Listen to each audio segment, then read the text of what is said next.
Hey guys, welcome back to the channel Calibrate Physics. In this video, we will be discussing exercise questions 1 to 15 of circular motion from H.C. Verma. So before looking at the solutions, try to solve all these questions on your own first. So here are the questions.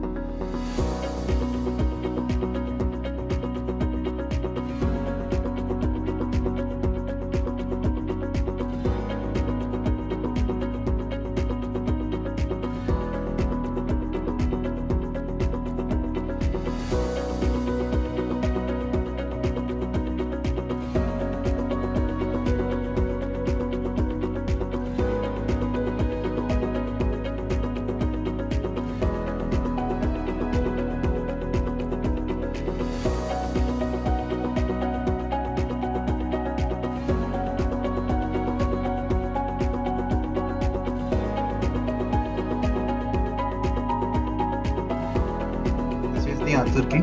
Verify your answers. Let's start discussing the solutions now.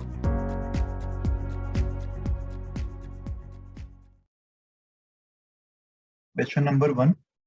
Find the acceleration of the moon with respect to the earth from the following data.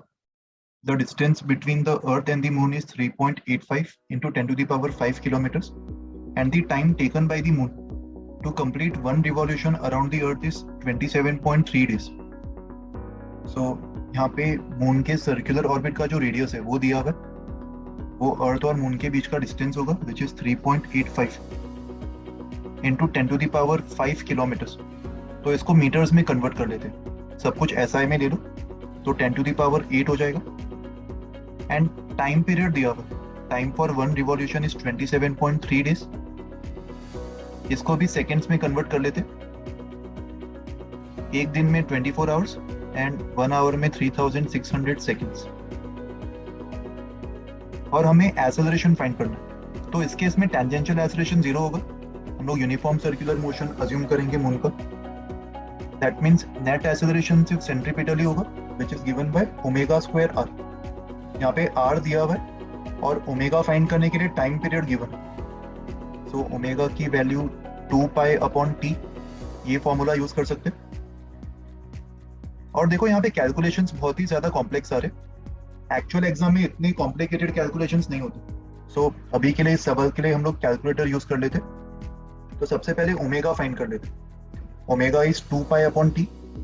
तो पहले t निकाल लेते 27.3 into 24 into 3600 और t का inverse ये होगा और इसको 2 पाई से मल्टीप्लाई कर दो 2 इंटू 3.14.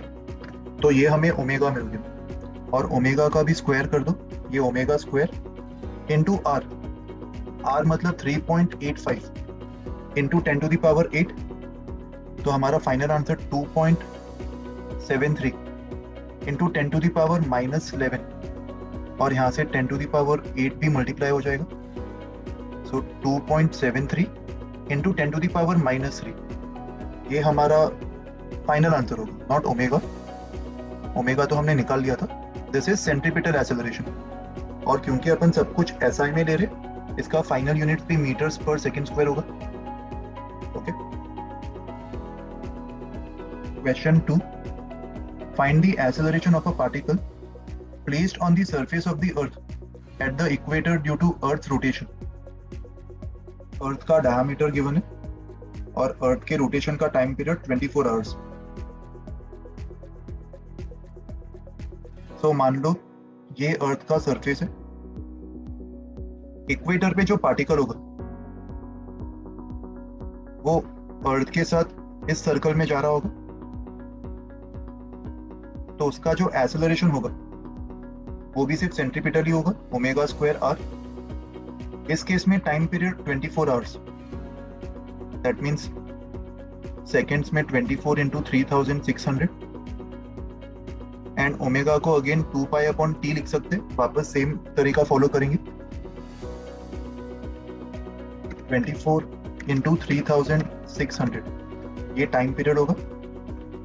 इसका इनवर्स इंटू 2 पाई, ये हमें ओमेगा देगा.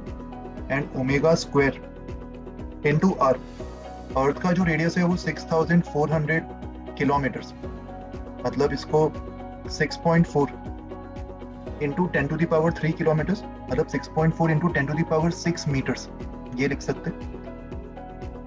तो इसको 6.4 से मल्टीप्लाई कर दो, ये हमें मिल रहा है 3.38। फाइनल जो एक्सेलरेशन होगा दैट इज 3.38 इंटू 10⁻⁻8, और ये 10⁻6 भी मल्टीप्लाई हो जाएगा। सो 3.38 इंटू 10⁻⁻2 मीटर्स पर सेकेंड स्क्वायर, ये एक्सेलरेशन होगा। Okay, question number 3, a particle moves in a circle of radius 1 centimeter at a speed of v equals to 2t, where v is in centimeters per second and t is in seconds. Find the radial acceleration of the particle at t equals to 1 seconds. यहाँ पे सब कुछ CGS में दिया हुआ है, और A part में t equals to 1 सेकेंड के इंस्टेंट पे हमें रेडियल एक्सेलरेशन चाहिए। रेडियल मतलब centripetal acceleration, and centripetal acceleration का फॉर्मूला होता है v²/r। r दिया हुआ है 1 सेंटीमीटर और v दिया हुआ है 2t। तो 1 सेकेंड के टाइम इंस्टेंट पे जो इंस्टेंटेनियस वेलोसिटी होगा वो 2 × 1 हो जाएगा, सेंटीमीटर्स पर second. That means acceleration v²/r 2² / 1, तो ये 4 सेंटीमीटर पर सेकेंड स्क्वायर, ये आंसर आ जाएगा। बी पार्ट में पूछा है what is the tangential acceleration at t equals to 1 second. Tangential acceleration को rate of change of speed लिख सकते हैं, that means d/dt of 2t। तो टेंजेंशियल एक्सेलरेशन 2 आ जाएगा, ये हर टाइम इंस्टेंट पे कांस्टेंट ही होगा, राइट। और पार्ट सी में नेट एक्सेलरेशन पूछा, find the magnitude of acceleration at 1 second, मतलब नेट एक्सेलरेशन। तो इसको under root of centripetal acceleration का स्क्वायर प्लस टेंजेंशियल एक्सेलरेशन का स्क्वायर, ये लिख सकते हैं। दैट मींस 4² + 2², 16 + 4 20, तो ये √20 सेंटीमीटर्स पर सेकेंड स्क्वायर आ जाएगा।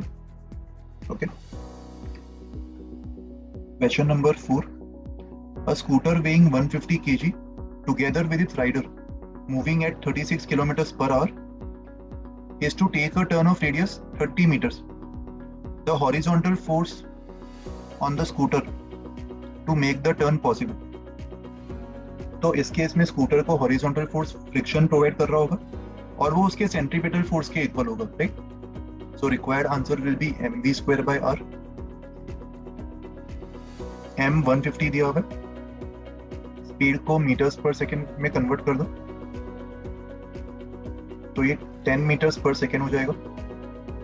सो m × v²/r, r 30 given, so required force कितना होगा 5 × 100, 500 Newton's. Okay, question 5, if the horizontal force needed for the turn in the previous problem is to be supplied by the normal force by the road, then what should be the proper angle of banking? तो अगर मान लो friction absent है और खाली normal force वो required centripetal force provide कर रहा, तो उसके लिए रोड को बैंक करना पड़ेगा। Let's say theta is the angle of banking, यही हमें फाइंड करना है। तो यहाँ पे मान लो ये स्कूटर का बैक व्यू है, तो ये इनटू द स्क्रीन ट्रैवल कर रहा है और वो एक सर्कुलर टर्न लेने वाला है। लेट्स से the centre of the circle is C and radius is R। तो यहाँ पे जो नॉर्मल फोर्स होगा वो भी वर्टिकल से थीटा एंगल पे लग रहा होगा, और स्कूटर का वेट नीचे mg, नॉर्मल का जो वर्टिकल कंपोनेंट है वो mg को बैलेंस कर देगा, और नॉर्मल का जो हॉरिजॉन्टल कंपोनेंट होगा n sin थीटा, वो इस स्कूटर को v²/r, ये सेंट्रीपिटल एक्सेलरेशन प्रोवाइड कर रहा होगा। That means n sin theta equals to mass into acceleration, mv²/r, और mv²/r प्रीवियस प्रॉब्लम से 500 के इक्वल आया था, राइट। यहाँ पे एक्चुअली सेकेंड इक्वेशन भी लिखी देते, हमें हमारा टारगेट है थीटा निकालना, नॉट नॉर्मल फोर्स। तो second equation n cos theta equals to mg होगा। वर्टिकल डायरेक्शन में अपन इन दोनों फोर्सेस को बैलेंस कर सकते हैं, क्योंकि वर्टिकल डायरेक्शन में स्कूटर का एक्सेलरेशन 0 होगा। सो इक्वेशन 1 और 2 को डिवाइड कर देते, तो tan theta equals to v²/rg, ये आ जाएगा। v की वैल्यू 10 थी, तो 10 स्क्वायर 100, r 30 मीटर्स था, into g, that means required angle tan inverse of 1/3 आ जाएगा। Question number 6, a park has a radius of 10 meters. If a vehicle goes around it at an average speed of 18 kilometers per hour, what should be the proper angle of banking? तो देखो ये भी exactly उसी type का सवाल है। Radius of circle 10 metres, मान लो ये व्हीकल जा रहा है,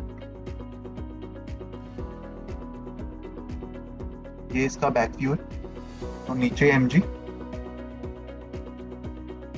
यहाँ पे नॉर्मल लग रहा होगा, वर्टिकल से एंगल सेम थीटा होगा, सो नॉर्मल का वर्टिकल कंपोनेंट अगेन mg को बैलेंस कर रहा है, और n sin theta mv square by r provide कर रहा है, तो डायरेक्टली अपन tan थीटा को v स्क्वायर बाय rg बोल सकते हैं।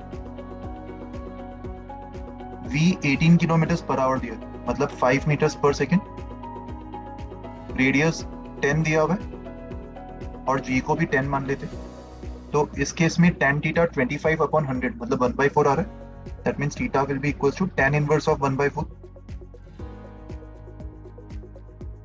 Question 7, if the road of the previous problem is horizontal, that means no banking, तो इस केस में सेंट्रीपिटल फोर्स की रिक्वायरमेंट फ्रिक्शनल फोर्स पूरी करेगा, so what should be the minimum coefficient of friction so that the scooter going at 18 kilometers per hour does not skid? तो यहाँ पे circle का रेडियस सेम ले लो, प्रीवियस प्रॉब्लम का data use कर लेते, रेडियस इज 10 मीटर्स, स्पीड वही 5 metres पर सेकेंड, तो सेंट्रीपिटल फोर्स की जो रिक्वायरमेंट होगी वो mv स्क्वायर बाय r होगा, और सेंट्रीपिटल फोर्स की ये रिक्वायरमेंट फ्रिक्शनल फोर्स पूरी कर रहा होगा, एंड क्योंकि हमें मिनिमम फ्रिक्शनल कोफिशिएंट निकालना है, हम लोग फ्रिक्शन का लिमिटिंग केस अज्यूम करेंगे।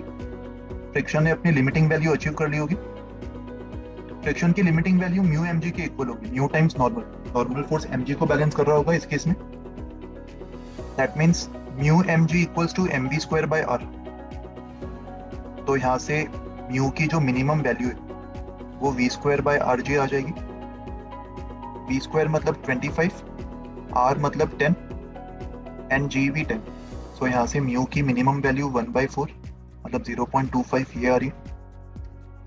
Question number 8, a circular road of radius 50 meters has the angle of banking equals to 30 degrees.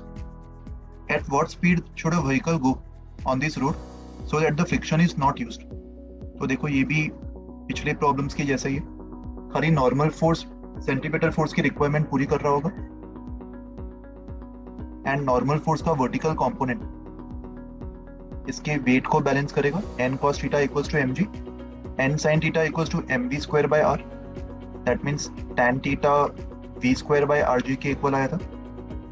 यहाँ पे थीटा गिवन है और हमें v निकालना है, theta is 30 degrees, so tan 30 is 1/√3 into r which is 50 into g which is 10, तो ये v square होगा, that means v square will be equals to 500/√3, तो यहाँ पे भी कैलकुलेटर यूज कर सकते हैं। 500/√3 मतलब √3 इज अप्रोक्सीमेटली 1.73, और इसका भी अंडर रूट लेना तो 17 के करीब आ जाएगा आंसर, 17 मीटर्स पर सेकेंड। यहाँ पे फ्रिक्शन अगर एब्सेंट है तो स्पीड एग्जैक्टली 17 होना चाहिए, अगर स्पीड 17 से कम हुआ तो वो डाउन दी इंक्लाइन स्लिप कर जाएगा, और अगर स्पीड 17 से ज्यादा हुआ तो वो अप दी इंक्लाइन स्लिप कर जाएगा। Okay, question number 9, in the Bohr's model of hydrogen atom the electron is treated as a particle going in a circle with the center at the proton. The proton itself is assumed to be fixed in the inertial frame. The centripetal force is provided by Coulomb's attraction. In the ground state, the electron goes around the proton in a circle of radius 5.3 into 10 to the power minus 11. Find the speed of the electron in the ground state. So, let's say this is the circular orbit जिसमें electron जा रहा होगा, proton यहाँ पे centre पे rest पे होगा, और इलेक्ट्रॉन इस सर्कुलर ऑर्बिट में जा रहा होगा। कितने स्पीड से जा रहा होगा ये हमें फाइंड करना है। लेट्स से स्पीड v है। इलेक्ट्रॉन पे नेगेटिव चार्ज, प्रोटॉन पे positive charge, magnitude wise both this charges are equals to E। तो इलेक्ट्रोस्टैटिक फोर्स जो होगा इलेक्ट्रॉन पे वो अट्रैक्टिव नेचर का होगा, तो प्रोटॉन इसको अपने तरफ अट्रैक्ट कर रहा होगा। और इलेक्ट्रोस्टैटिक फोर्स का फॉर्मूला क्या होता है, given by Coulomb's law, K Q1 Q2 दोनों E के इक्वल है अपॉन आर स्क्वायर मतलब ऑर्बिट के रेडियस का स्क्वायर। और इस केस में यही इलेक्ट्रोस्टैटिक फोर्स इलेक्ट्रॉन की सेंट्रीपिटल फोर्स की रिक्वायरमेंट पूरी कर रहा होगा, तो इसी को mv²/r से इक्वेट कर सकते हैं। एक r कैंसिल हो जाएगा एंड v² की वैल्यू ke² अपॉन mr इसके इक्वल आ जाएगा। k मतलब 9 इंटू 10⁻⁹, इलेक्ट्रॉनिक चार्जेस 1.6 इंटू 10⁻⁻19 और इसका भी स्क्वायर। इलेक्ट्रॉन का मास मतलब 9.1 इंटू 10⁻31 एंड रेडियस 5.3 इंटू 10⁻11। तो देखो यहाँ से v² कितना आ रहा है, ये 9 और 9.1 को अप्रोक्सीमेटली कैंसिल कर सकते हैं। ब्रैकेट में 1.6 का स्क्वायर था एंड 10⁻⁻19 का स्क्वायर मतलब 10⁻38। तो 10⁻9 है और 10⁻38, तो 9 - 38 और नीचे -11 है 10⁻11, तो ऊपर आके वो +11 हो जाएगा। और नीचे -31 भी है, तो ऊपर आके वो +31 हो जाएगा और एक 5.3 अकेला बच जाएगा, राइट। अच्छा, यहाँ पे 9/9.1 भी लिख ही देते, कैलकुलेटर को यूज करेंगे तो देखते हैं v² कितना आता है। 9 into 1.6 into 1.6 divided by 9.1 divided by 5.3, तो ये 0.48 के करीब आ रहा है। और 10 के पावर में क्या बच रहा है, 9 - 38 + 31 is -7 and -7 + 20 is 10⁻13। तो एक 10 को इससे क्लब कर दो 4.8 और 10⁻12, that means v will be इसका अंडर रूट 4.8 का अंडर रूट इंटू 10⁻6, तो 4.8 का अंडर रूट ये कितना होगा, अप्रोक्सीमेटली 2.2, तो 2.2 इंटू 10⁻6 मीटर्स पर सेकेंड, ये हमारा फाइनल आंसर होगा। Question number 10, a stone is fastened to one end of a string and is whirled in a vertical circle of radius r. Find the minimum speed the stone can have at the highest point of the circle. So अगर मान लो stone इस vertical circle में जा रहा है, एक string का and fixed है इधर सर्कल के सेंटर पे और स्ट्रिंग के दूसरे एंड पे स्टोन है, तो जब स्टोन अपने हाईएस्ट पॉइंट पे होगा उस समय हमें स्टोन का मिनिमम स्पीड चाहिए, राइट। और जब स्टोन का मिनिमम स्पीड अचीव होगा उस समय अपन स्ट्रिंग के अंदर का टेंशन 0 मान सकते हैं। स्ट्रिंग के अंदर टेंशन 0 से कम तो हो नहीं सकता, right. So let's say highest point पे मिनिमम स्पीड अचीव हो चुका है एंड स्ट्रिंग के अंदर टेंशन 0, तो स्टोन पे बाकी जो फोर्स है वो सिर्फ उसका वेट लग रहा होगा mg। और इस केस में भी अपन अज्यूम करेंगे कि ये जो स्टोन है ये सर्कल का ही पार्ट होगा, दैट मीन्स mg इसको सेंट्रीपिटल फोर्स mv²/r प्रोवाइड कर रहा होगा, दैट मीन्स v² की वैल्यू rg और मिनिमम स्पीड हाईएस्ट पॉइंट पे √rg के इक्वल आ जाएगा। Question number 11, a ceiling fan has a diameter. Diameter मतलब एक ऐसे सर्कल का जो outer edges of the 3 blade से पास कर रहे हैं, तो 3 ब्लेड वाला सीलिंग फैन मान लेते, ये सीलिंग फैन का सेंट्रल पार्ट, और मान लेते ये उसके 3 ब्लेड्स है। तो यहाँ पे जो डायामीटर स्पेसिफाई किया हुआ वो एक ऐसे सर्कल का है जो इन तीनों ब्लेड्स के आउटर एज से पास कर रहा है, ओके। इसका रेडियस दिया हुआ, डायमीटर 120 मतलब radius 60 centimetres, revolutions per minute 1500 दिया हुआ, दैट मीन्स ओमेगा को 1500 into 2 pi radians, and per minute मतलब 60 सेकेंड्स लिख सकते हैं, रेडियंस पर सेकेंड। तो कितना आ रहा है, 25 इंटू 2, 50 पाई रेडियंस पर सेकेंड, ये ओमेगा होगा। Consider a particle of mass 1 gram sticking at the outer end of the blade. तो मान लेते हैं यहाँ पे पार्टिकल है। How much force does it experience when the fan runs at full speed, और फुल स्पीड का हमें ओमेगा पता है 50 पाई रेडियंस पर सेकेंड, तो मतलब इस पार्टिकल का हमें ओमेगा पता है। तो इस पे जो फोर्स लग रहा होगा वो m omega square r towards the centre होगा, और पार्टिकल पे ये फोर्स पार्टिकल और फैन के बीच का फ्रिक्शनल फोर्स प्रोवाइड कर रहा होगा। तो इसको कैलकुलेट कर लेते हैं। m मतलब 1 into 10 to the power -3 SI में, ओमेगा स्क्वायर मतलब 50 पाई का स्क्वायर, एंड r मतलब 0.6, ये फोर्स होगा। 50 का स्क्वायर मतलब 2500 इंटू 0.6 इंटू पाई स्क्वायर को अप्रोक्सीमेटली 10 मान लो, into 10 to the power -3, 25 into 0.6 is 15, और कितने जीरोस है, 1 2 3, और ये 10 टू द पावर -3, तो 15 न्यूटन्स के करीब आ जाएगा आंसर। बी पार्ट का आंसर फ्रिक्शनल फोर्स होगा, एंड सी पार्ट में क्या बोला, how much force does the particle exert on the blade along its surface. तो ब्लेड ने पार्टिकल पे जो फोर्स लगाया होगा टुवर्ड्स द सेंटर, ये फोर्स एक्चुअली ब्लेड के फ्रिक्शन ने पार्टिकल पे लगाया होगा, तो पार्टिकल ने भी सेम फोर्स ब्लेड के ऊपर अवे फ्रॉम द सेंटर लगाया होगा, equal and opposite.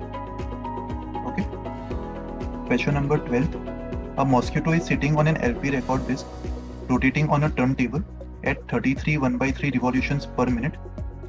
The distance of the mosquito from the center of the turntable is 10 centimeters.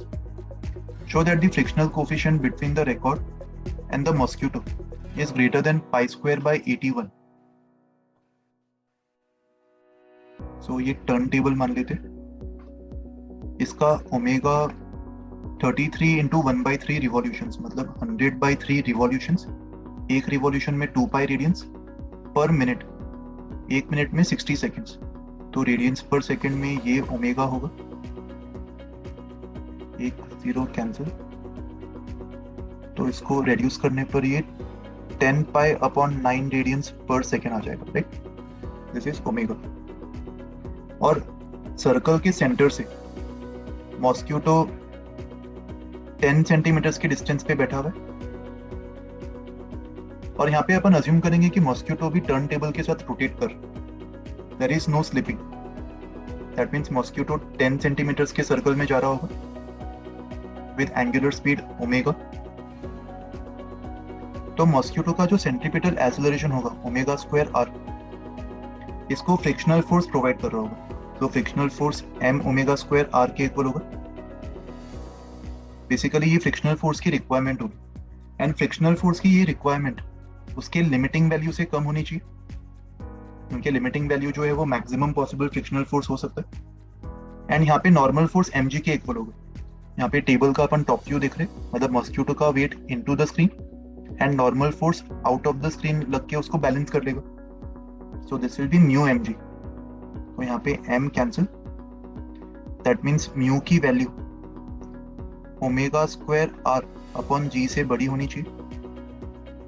So omega square कितना होगा, ओमेगा स्क्वायर मतलब 100 pi square upon 81, and r is given to be 10 centimetres, तो इसको 0.1 ले लेते, 0.1 metres, and g को भी 10 ले लें, तो यहाँ पे 100 इंटू 0.1 अपॉन 10 कैंसिल हो जाएगा, एंड म्यू की वैल्यू पाई स्क्वायर अपॉन 81 से बड़ी आ जाएगी, ये हमें प्रूव करना है। Question number 13. A simple pendulum is suspended from the ceiling of a car taking a turn of radius 10 meters at a speed of 36 kilometers per hour. Find the angle made by the string of a pendulum with the vertical if this angle does not change during the turn. तो मान लेते हैं ये car का back view है, car आगे जाके turn लेने वाला है with a speed of 36 into 5/18 मतलब 10 meters per second, radius 10 meters. So यहाँ पे जो स्ट्रिंग होगा, मान लो टर्न का जो सेंटर है वो इस तरफ है, तो जैसे ही कार टर्न ले रहा होगा, कार के फ्रेम ऑफ रेफरेंस से अगर अपन स्ट्रिंग को देखते, स्ट्रिंग के ऊपर centrifugal force away from the centre लग रहा होगा mv²/r, जिसके वजह से ये स्ट्रिंग डिफ्लेक्ट कर जाएगा बाय सम एंगल थीटा, नीचे उसका वेट mg लग रहा होगा and along the string tension t, तो t का cos थीटा वाला कंपोनेंट mg को बैलेंस करेगा और sin थीटा वाला component mv²/r. That means tan theta की वैल्यू v²/rg के इक्वल आ जाएगी. v² मतलब 10 into 10, r मतलब 10, तो tan थीटा 1 आ रहा है. That means the required angle will be 45 degrees. अगर वो पहले से 45 डिग्रीज पे रहा होगा तो टर्न लेते समय जो सेंट्रीफ्यूगल फोर्स mv²/r लग रहा होगा वो उसको उसी एंगल पे मेंटेन करेगा. Right. Question number 14. The Bob of a simple pendulum of length 1 meter has mass of 100 grams and a speed of 1.4 meters per second at the lowest point in its path. Find the tension in the string at this instant. So देखो ये pendulum का जो Bob होगा जब ये अपनी lowest position पे है उस समय इसका स्पीड 1.4 मीटर्स पर सेकेंड ये गिवन है. तो इसका अगर अपन एफपीडी बनाते, नीचे इसका वेट mg लग रहा होगा, ऊपर स्ट्रिंग का टेंशन t और ये सर्कल का सेंटर होगा point C. That means towards the centre of the circle इसका एक्सेलरेशन v²/r होगा, सेंट्रीपिटल एक्सेलरेशन. सो इसका फोर्स इक्वेशन क्या होगा, t minus mg equals to mass into acceleration. तो यहाँ से टेंशन फोर्स की वैल्यू mg प्लस mv²/r के इक्वल आ जाएगी. इसका मास 100 ग्राम दिया हुआ है, m कॉमन ले लो 0.1 kg, सब कुछ SI में ले लेते. g 10 के इक्वल होगा, वेलोसिटी 1.4 तो v² इज 1.4 का स्क्वायर एंड रेडियस स्ट्रिंग के लेंथ के इक्वल होगा जो कि 1 मीटर दिया हुआ. सो टेंशन फोर्स की वैल्यू 0.1 into 10 प्लस 1.4 का स्क्वायर मतलब 1.96, दैट मीन्स 11.96 into 0.1, तो अप्रोक्सीमेटली ये 1.196 के इक्वल आ जाएगा. Question number 15. Suppose the Bob of the previous problem has a speed of 1.4 meters per second when the string makes an angle of 0.2 radians with the vertical. So vertical से मान लेते string already 0.2 radians angle बना रहा है theta, और इस समय इसका जो स्पीड है बॉब का वो 1.4 मीटर्स पर सेकेंड दिया हुआ और ये angle theta 0.2 radians. Find the tension at this instant. तो यहाँ पे अगर अपन फोर्स इक्वेशन लिखते, नीचे mg, पहले एफबीडी बना दो, नीचे mg फोर्स लग रहा है, यहाँ पे tension and towards the centre इसका एक्सेलरेशन अगेन v²/r होगा एंड इसका force equation along the centre ही हम लिखेंगे. तो mg का भी कंपोनेंट इस तरफ ले लो जो कि mg cos थीटा के इक्वल होगा. टेंजेंशियल डायरेक्शन में जो कंपोनेंट होगा mg का, mg sin थीटा, वो टेंजेंशियल एक्सेलरेशन प्रोवाइड कर देगा, उसमें हमें इंटरेस्ट नहीं. तो इस पर्टिकुलर डायरेक्शन में अगर अपन फोर्स इक्वेशन लिखते t minus mg cos theta equals to mv²/r, ये इक्वेशन आ जाएगा. That means t will be equals to mg cos theta plus mv²/r. मास वही 0.1 kg ले लो, g cos थीटा मतलब 10 into cos of 0.2 radians and cos of 0.2 radians को approximately 1 minus theta का square 0.2 का square upon 2, ये approximation अपन कर सकते हैं, ये दिया हुआ है सवाल में, plus V square by R 1.4 का स्क्वायर एंड आर 1 के इक्वल। इसको सिंप्लीफाई कर लेते हैं, 0.1 इंटू 10 ब्रैकेट में 1 minus 0.04 upon 2 plus 1.96, 1 minus 0.04 upon 2 मतलब 1 माइनस 0.02, सो ये पूरा 9.8 हो जाएगा, 0.98 into 10, 9.8. So final answer will be 9.8 plus 1.96 into 0.1. 9.8 plus 1.96, 11.76 के इक्वल आ रहा है, और इसको 0.1 से मल्टीप्लाई कर दो तो ये 1.176 न्यूटन के इक्वल हो जाएगा, right? So guys, this completes our discussion of all the questions from this video. Keep up the hard work and continue solving many such questions from other videos of this channel as well. You all can also subscribe to the channel Calibrate Physics and click on the bell icon to get regular updates of many such videos in the future. So guys, thank you for watching this video and do take very good care of yourselves.